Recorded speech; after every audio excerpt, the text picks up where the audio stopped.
hayaan niyo po na gamitin ako ng Panginoon para maghayag ng salita ng Panginoon. The title of our preaching today is Praises to Your Name. Ayan.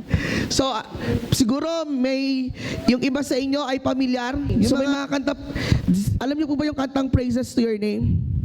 Hindi ko, mahilig ako.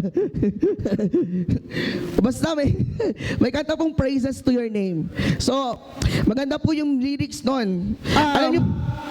Alam niyo po ba na ang pagpupuri at pagsamba natin sa Panginoon ay lifestyle na natin? When we say lifestyle, nabubuhay na tayo sa pagpupuri sa Panginoon. Some of you know this, na para bang alam niyo na to palagi.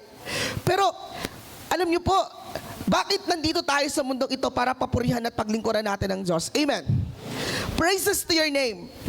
Pero, pag dumating tayo sa circumstances ng buhay, parang napakahirap atang itaas ang pangalan ng Panginoon sapagkat mas nagiging malala ang emosyon, mas nagiging malala ang sitwasyon, or mas nagmumutawi ang pagkatao natin kesa yung spiritual na pagkilala natin sa Panginoon.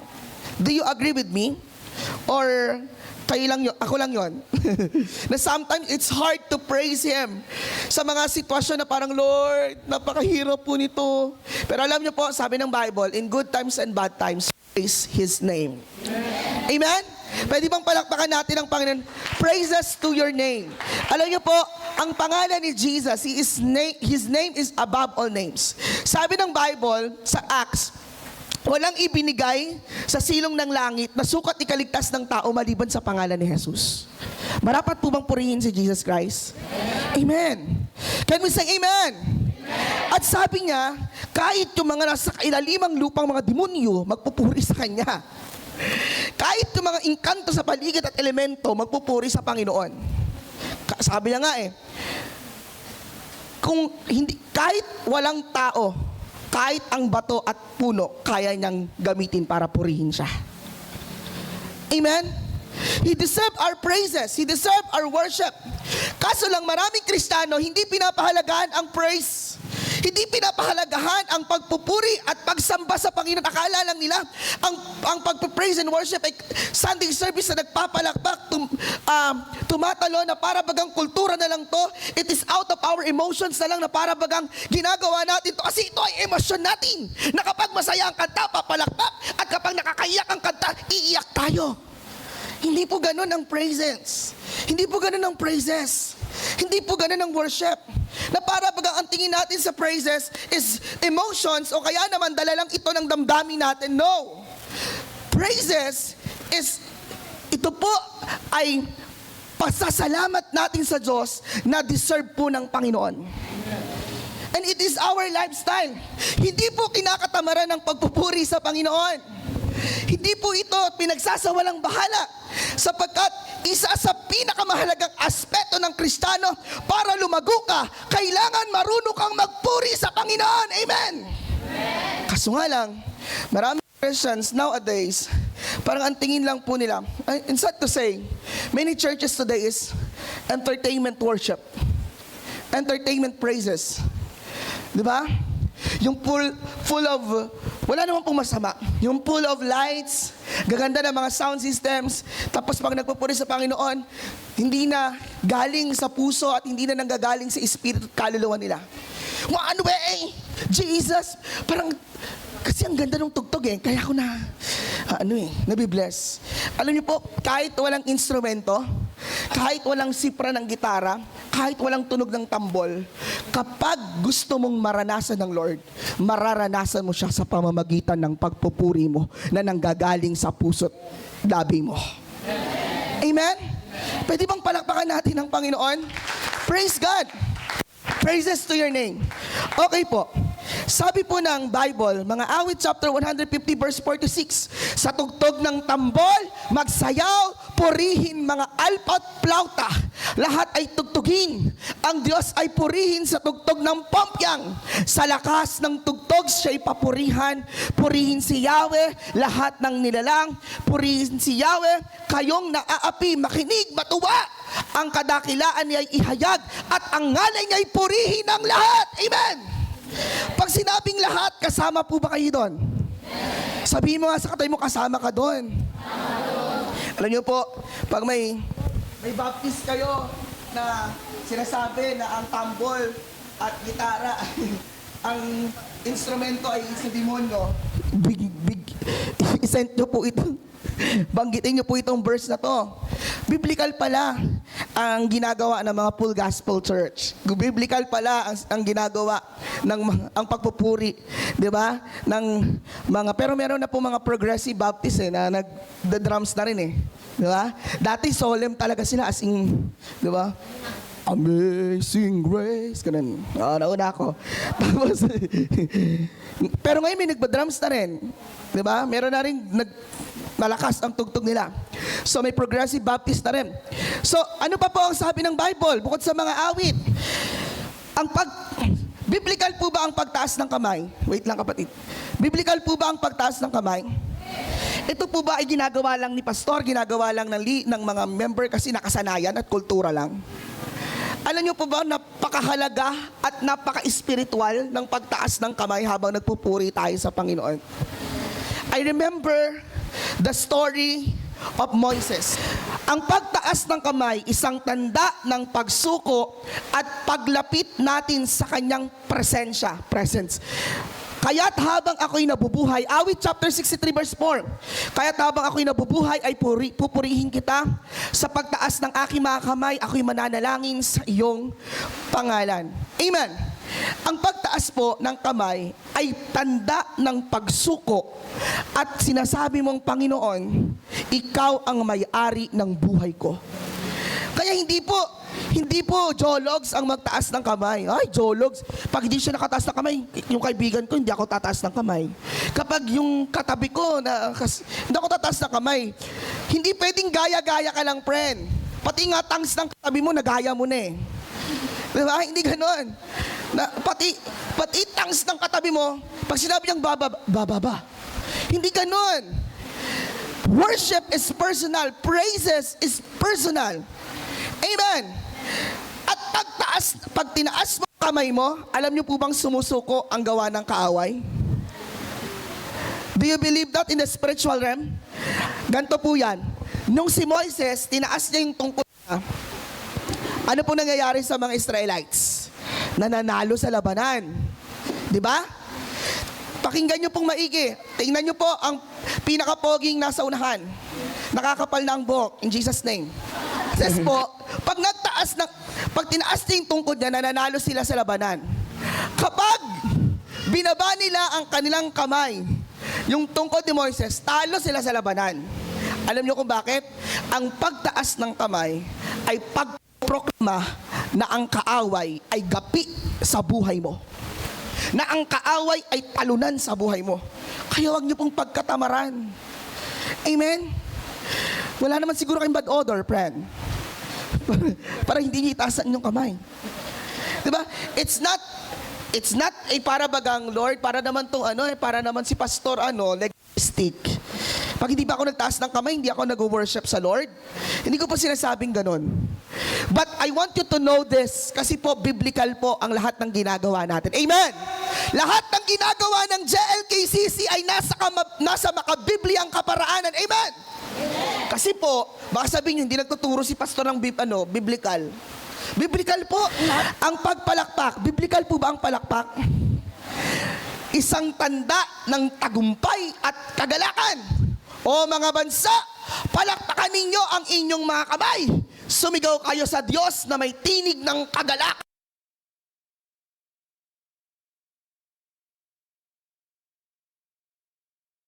Ng Diyos na pumapalakpak ng todo. Amen. At sinisigaw niya ang pangalan ni Jesus kasi pagpoproklama po yun ng kagalakan niya sa Panginoon na alam niyang sinamahan siya ng Diyos. Amen. Na you are full of joy. Nagtanda yun ng tagumpay. Kaya ka pumapalakpak. You rejoice the goodness of the Lord. Kaya ka pumapalakpak kasi may victory. Amen. Sino dito po ang hindi po matagumpay na Kristiyano? Di ba all of us here po are matagumpay pong Kristiyano? O kalabitin mo yung katabi mo, sabi mo, matagumpay kang Kristiyano. So ibig sabihin, kapag may sumigaw, may nagpalakpak ng kamay, hindi pala yung naloloko. Ay, loko-loko ba to?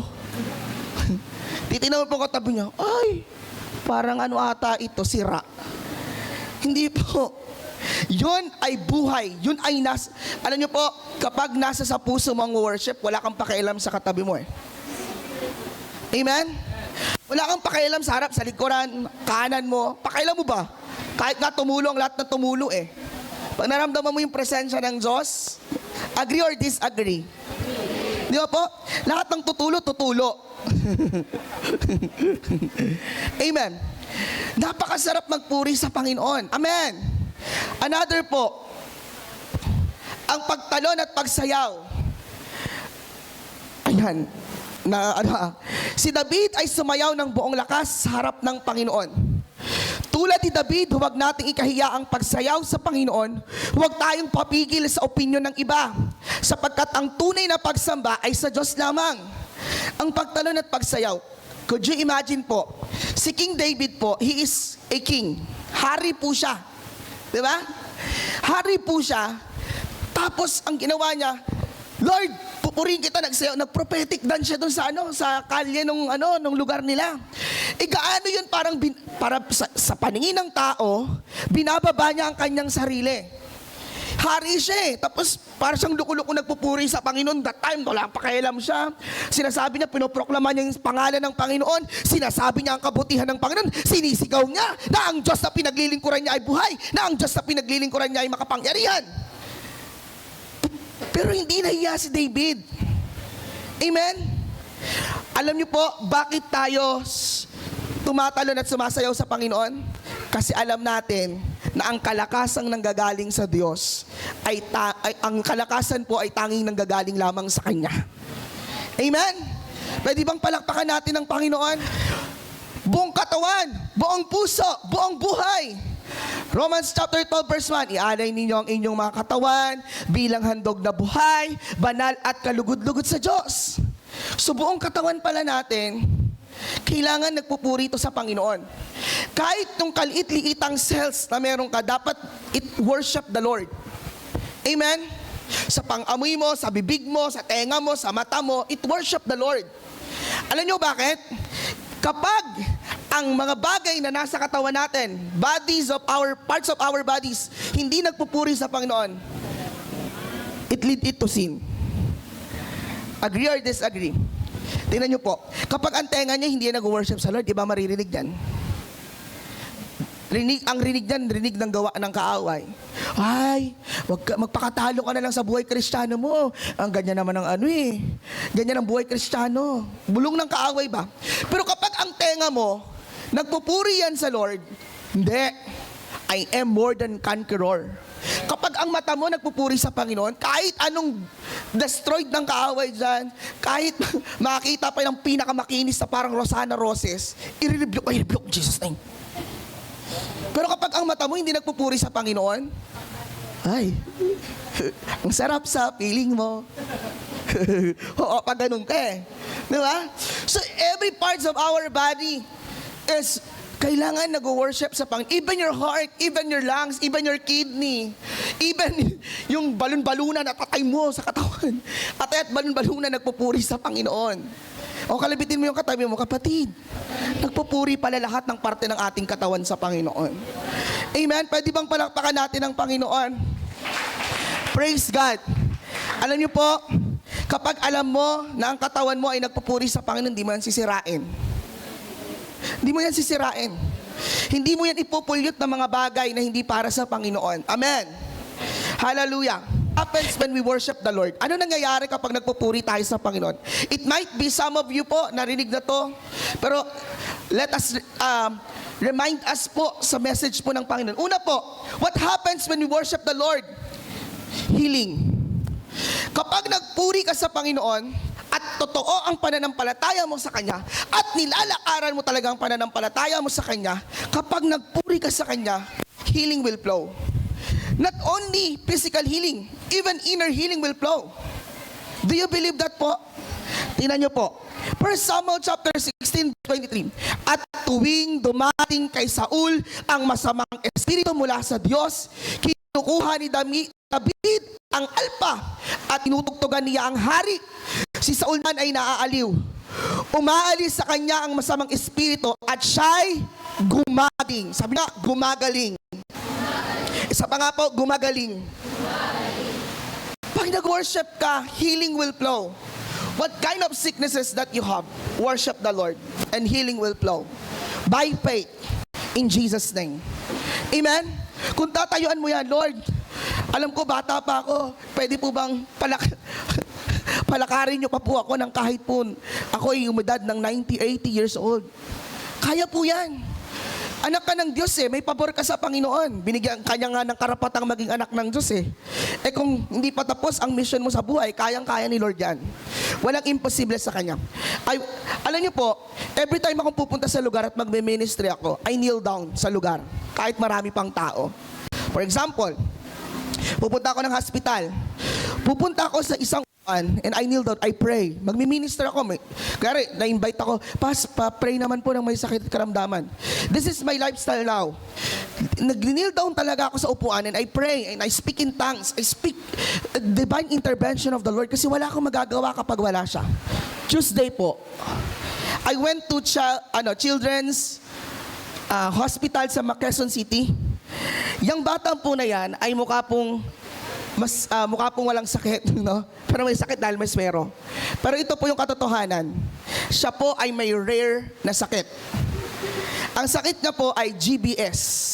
Ang GBS po ay Guillain-Barré Syndrome. At hindi po naku-cure agad. So, napakahirap po, di ba?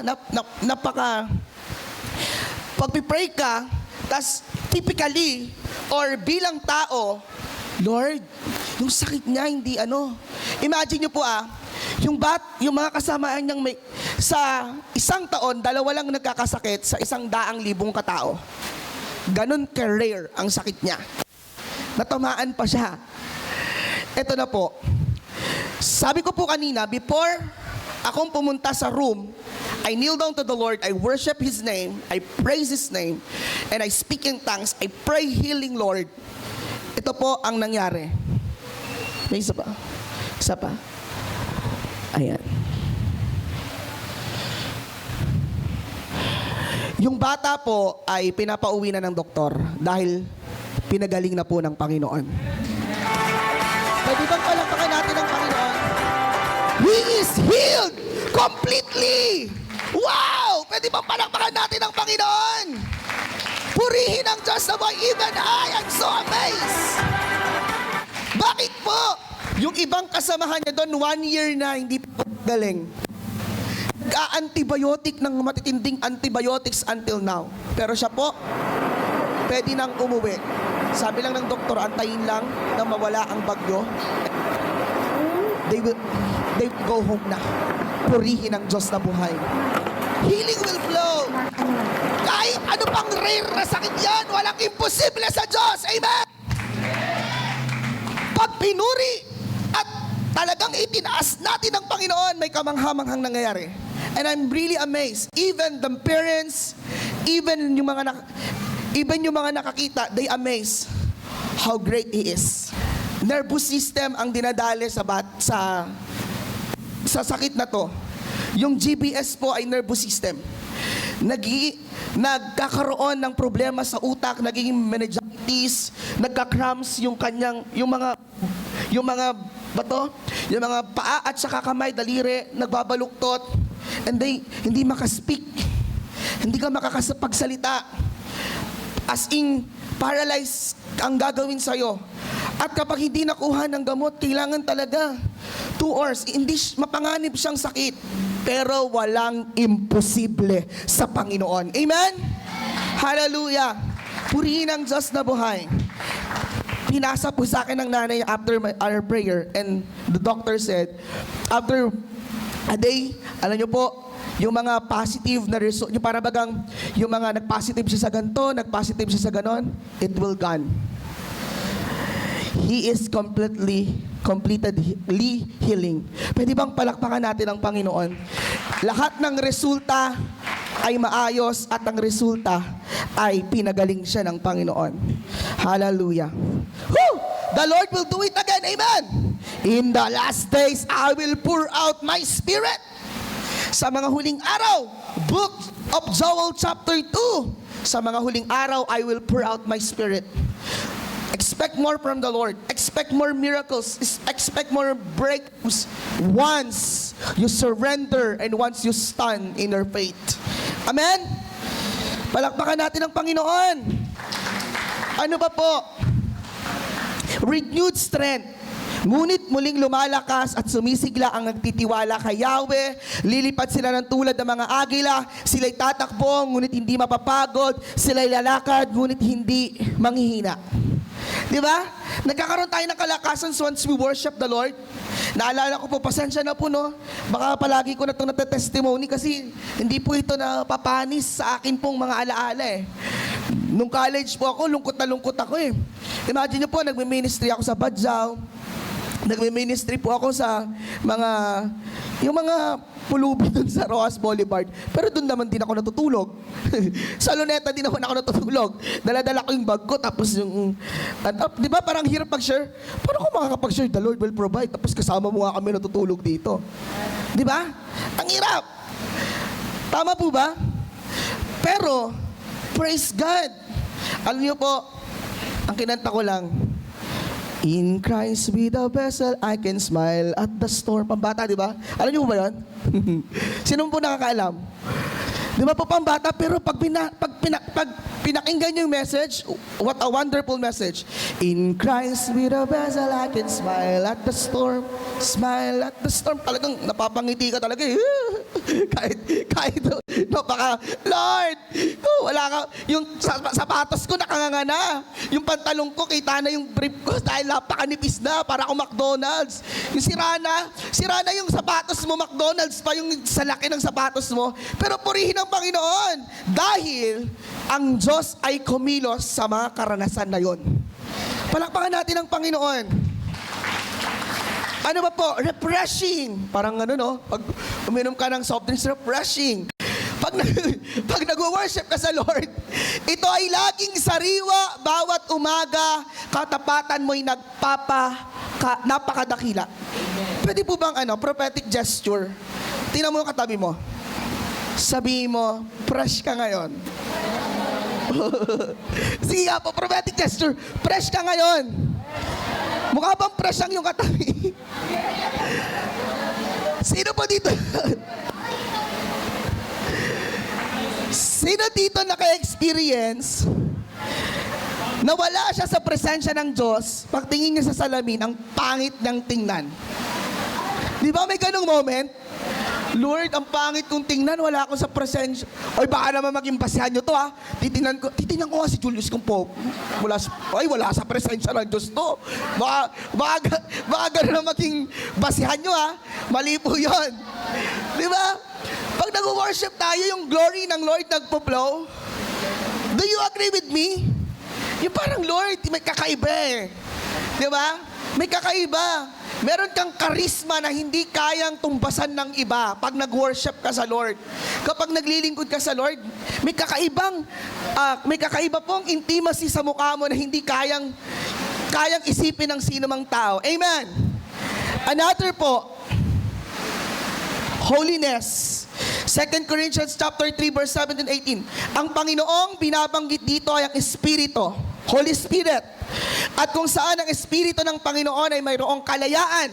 At ngayon, nag-aalis na ang talukbong, nanginginig sa ating mga mukha. Nagniningning sa ating mga mukha ang kaluwalhatian ng Panginoon at ang kaluwalhatian iyan na nagmumula sa Panginoon na siyang Espiritu ang siyang magbabago sa atin mula sa isang antas ng kaluwalhatian hanggang tayo maging kalarawan niya. Once we worship the Lord, nagkakaroon ng holiness. Alam niyo po ba yung holiness? Pag sinabing holiness, hindi na ba ako magkakamali pag may holiness? Hindi po. Hindi ko po sinabi yan. Wala po akong sinabi kapag nag-worship ka, perfect ka. Parang 100% of your 1 of 10 yung magiging grade mo dahil wala ka magiging mali. No. Sa isang araw, hindi ko po sinasabing ganyan. Pero alam niyo yun, yung dati mong ginagawa, talagang meron kang conviction na iwasan yon. Yung dati mong ginagawa, halimbawa ho, magagalitin ka, biglang may situation na nagalit ka, pero dahil nakapagpuri, nakapanalangin ka sa Panginoon, nakapagdulog ka sa Lord, what happened? May pagpipigil na, Lord, tulungan mo ako wag magalit, tulungan mo ako. Di ba? That is holiness. Something that there is a strong convictions in your heart. Merong strong conviction ng Lord, ang Holy Spirit sa puso mo. Amen. Sabi mo sa katabi mo, kapatid, gusto mo ng matinding conviction? Araw-araw ka magpuri sa Panginoon. Gusto mong umiwas sa kasalanan? Araw-araw ka magpuri sa Panginoon. Amen. Lastly po, spiritual warfare. Meron pong tinatawag na spiritual warfare. Alam niyo po ba, naalala ko yung story ni Silas and ni Paul na nakatanikala sila, kamay at paa, nakatanikala. Alam niyo po ginawa ni Paul and Silas? Nag-worship. Umawit sila ng mga salmo at himno ng Panginoon. Alam niyo nangyari? Nakakalag sila sa tanikala at nakalaya sila doon sa kulungan. What I'm trying to say is this po.